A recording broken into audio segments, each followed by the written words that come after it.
and welcome back to the plot, or welcome if you've never been before. This is my allotment, and I've just come in and I've had a look and had a bit of a laugh. Let me show you what's happened. Oh dear, you've got to laugh at these things. It's really cold, it's sunny, but it's about 1 degree, the car was saying, so I thought I'll come in and I'll do some work. Come and see what I found. So this little pile here is my garlic, which you may remember I had covered with some cardboard and plastic sheeting. And if you see here, that's the wire that's left from the plastic sheeting. And I think that's it over there. And there's cardboard over there. And over there. Yeah, the wind's blown it all over the place. In fact, the wind was that strong, it has moved that blue plastic sheet. And they're heavy. They are heavy, so that's normally why I keep bags of compost on it, but it's managed to move that. But wait, we see this. This gave me a real laugh, because, again, what else are you going to do? We're going to go in the polytunnel for this one. Brace yourself. Now, do you remember I said put my garlic in this side, and I put my spare brassicas in? That was one of them. You can see where this is going, can't you? Oh no, there's two of them. I've got two stumps. Look at my brassica field over here.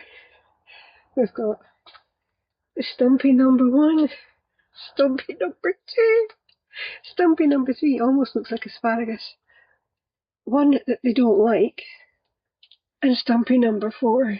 Oh my goodness. And do you know what I'm going to do? I'm not going to greet for this. I'm actually going to just cover them. Hold on. Oh man. And yes, I am laughing at this, because what else are you going to do? I'm going to try that.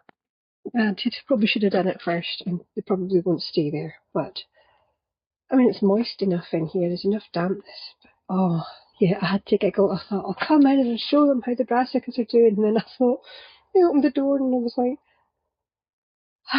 yes, of course. What else would have happened? What else do you expect on my plot at this stage? And Stumpy brassicas in the polytunnel at the end of November. Anyway, let's crack on with something else. Look what else I've noticed. He says tripping over a stick. The shed's moved again. I don't think I've told you this. Actually, yeah, it's a bit of a mess. That's all the wire from another story. But I don't think I've told you this one. Our shed, we have a walking shed. Not a walk-in shed, a walking shed. It moves on its own. Well, I say on its own. The wind helps it quite severely. I don't know if we've had strong winds. See, normally, when we first put it in, it was between that post and that post. And that's where we had it. There were markers, when we moved the shed and blah, blah, blah. And every time we have strong winds, you can even see the post at the back. Yeah, every time we have strong winds, the shed gets moved. I know it needs painted and it's falling apart, I don't care, but the shed moves. Now, it had moved completely after the last storm, and our son helped me straighten it, so I know it was straighter than that. That's how I can tell it's gone for a walk again. So there you go, we've got a walking shed. Just thought I'd point it out, because I don't think I've ever told you that before. Right, this is what I'm faced with. Well, one thing I do want to do is harvest some of the Jerusalem artichokes that Terry gave me. And this is where I'm going to be working today on the strawberry patch. Mainly, what I want to take out is this spreading sorrel, sheep sorrel. And then I'm going to put down some cardboard. And we have fleece to go on top of that. And I'm dreading doing it because my fingers are freezing. So I'm trying to look around and think, what else can I do?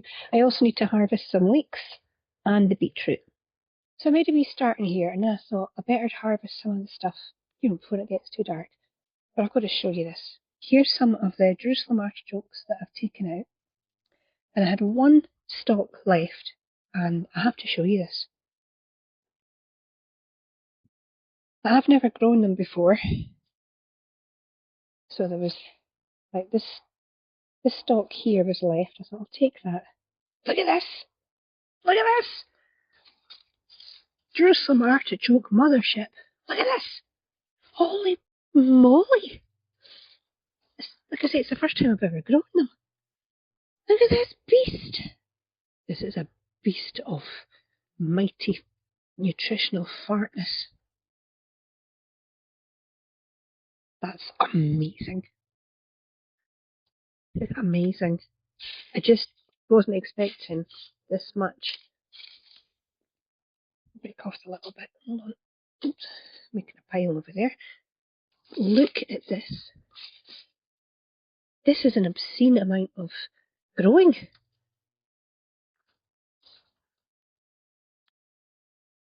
Need all these yet. So if I leave these in the ground, they'll grow again, won't they? But I just wanted to show you. I'm actually quite chuffed with this. I'll take some. I'll see if my neighbour wants some. How cool is that? Anyway, slight distraction, but I thought I'd show you. Right, I'm going to be honest, this is going to be quite a short trip. I don't mind. I don't mind. There's nothing here that's urgent. I've picked the Jerusalem artichokes, I've picked the beetroot and some leeks, because I'm going to be making more soup. I've also been picking dandelion roots.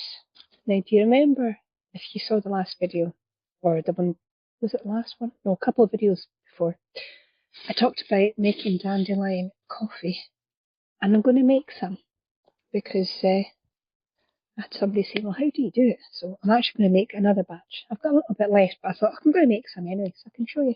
So if you're interested, keep an eye out for that. It's really cold. I don't feel my toes very well. But I'll do a little bit. We're going to have a bit of a harvest and a little bit of a tidy. So that will do for today. And yeah, I'm okay with that because I think, oh, it's dandelion root. Can you see that? Awesome. Take that home. Sometimes I think it's very easy, especially when you've got this much of an area that you're growing in, and it looks messy at this time of year. They all do. And it's very easy to get stressed out and to panic. And I'm thinking, I was doing that. I was starting to do that again. I think this is like an annual ritual. And last night we went to Christmas lights switch on. And I was thinking about, you watch the families and you see everything, and it's just nice to have a chill out because the day was quite good yesterday, and I would normally have said, right, up to the plot, we'll go and do some things. And I was quite happy just to not do that because I think there's a time for pheasants to go flying over in front of you, make a weird noise. But there's a time to just realise, see this? Yes, it's fun. It gives us food. It's fantastic. It's a hobby. Alright, let's put things into perspective. And yes, I got annoyed at the polytunnel yesterday. Or whenever it was it yesterday? I think the day before. But it's a hobby. Alright, this isn't life and death. It's not like I'm growing all my own food. We're totally self-sufficient. No, I would love to be, but it's not happening this year. So I say to myself, you know what, Sharon, just calm down. So I've come up here. That's why, I saw the disaster in this polytunnel. I just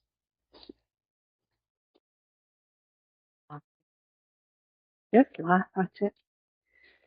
There are more important things. And as some of you will know, we have more important things going on in the family. And decisions have been made. I haven't actually said anything else about it since I told you about the whole situation, but decisions have been made with regards to treatment. And it's going to cost money because we're not going down the old NHS route. So it's going to cost money, hence the advert from the poetry book and me spending a lot of time on eBay and things trying to get everything that I can get my hands on in the house sold to try and raise some cash. So that's what the advert was about. As much as I had fun doing it, and some of you do seem to have enjoyed it, so thank you for the feedback for that. I appreciate that.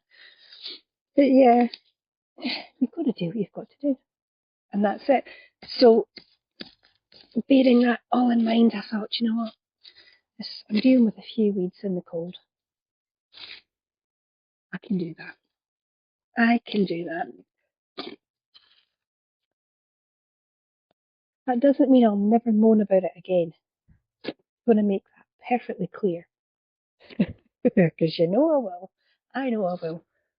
But today I'm having a day perspective and freezingness. So we're going to do a wee bit and then we're going to have a hot chocolate, which, as you know, is practically medicine.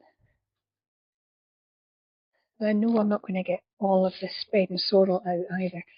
So the idea is clear a bit, cardboard down. I'm not going to clear it all and then put the cardboard down. I'm going to cover as I go. Oh, Robin. I'm going to cover as I go, and that way, one, I do get to see progress, which I like, obviously, but it's getting to work and doing the job while I'm doing other things. I really wish I had a better camera. I've got an old phone. I'm waving at this as if you can see it. An old phone that I'm using. I would like to get one with a better camera on it. So I was asking people, you know, what they film on and stuff. I don't think I want a GoPro because then I've got to get a different mic system and everything. So if I got an iPhone, then that would have a good camera, I think. But I don't want the latest. So if you know which one's got a really good camera on it without me having to go top level, because that's not happening. You know, just kind of second-hand, cheapy thing. But just something so that when I see things like the way the moon is tonight, I'll show you on this, and you're just going to think I filmed it on a potato if I show you on this one. I'll show you anyway, that's not going to stop me. But anyway, that's my thoughts. So I'm going to crack on and I'll show you what I get done in just a minute. As promised, there's the moon. Not quite a full moon yet. But that's as far as I've got. That seemed to take an awful long time.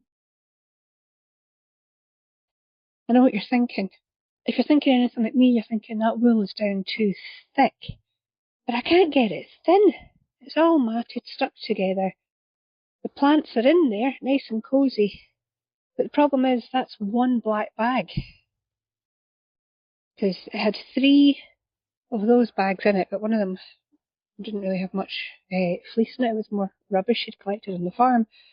I've only got 2 more bags. There's no way I'm going to get all this done. So it might just be half this, half leaves. And we'll just see what happens. Let me know what you think. If you were to thin that out, let me know, because I've never used it before. And I'm just kind of putting it down the way it's coming out. It's really hard to get separated, so thoughts, please. Whether you've done it or not, just let me know. Right, just before I'm out of light again, Jerusalem artichokes. This is the harvest. Dandelion roots. You'll see why in a future video. A couple of little tiny Savoy cabbage, but I'm going to have them tonight. And a whole pile of beetroot, which you probably can't see. It's trying to focus, but it's not coping well with the cold or the dark. So I've got a whole lot of them, a couple of leeks. I feel a soup coming on. And in this pile here, the last of our carrots. So we're just going to bag everything up and call it quits. Right, so that's us for another trip. It is freezing. Never mind running out of daylight. It is getting very cold. Can't feel my feet. I know I said I don't mind gardening in the winter, which is true, but I've only got 1 pair of socks on. Normally, it would be 2 if it was this cold. Got a very good harvest though. I'm a bit concerned I'm not going to have enough fleece for that patch. I'll contact the woman and see if she has any more for us. We'll see. If not, back to the drawing board. So we'll see what happens there. Thank you very much for your company on this one. We'll be back up. I need to do some more on that patch and see what else we're going to tackle next. But until then, you take care of yourself.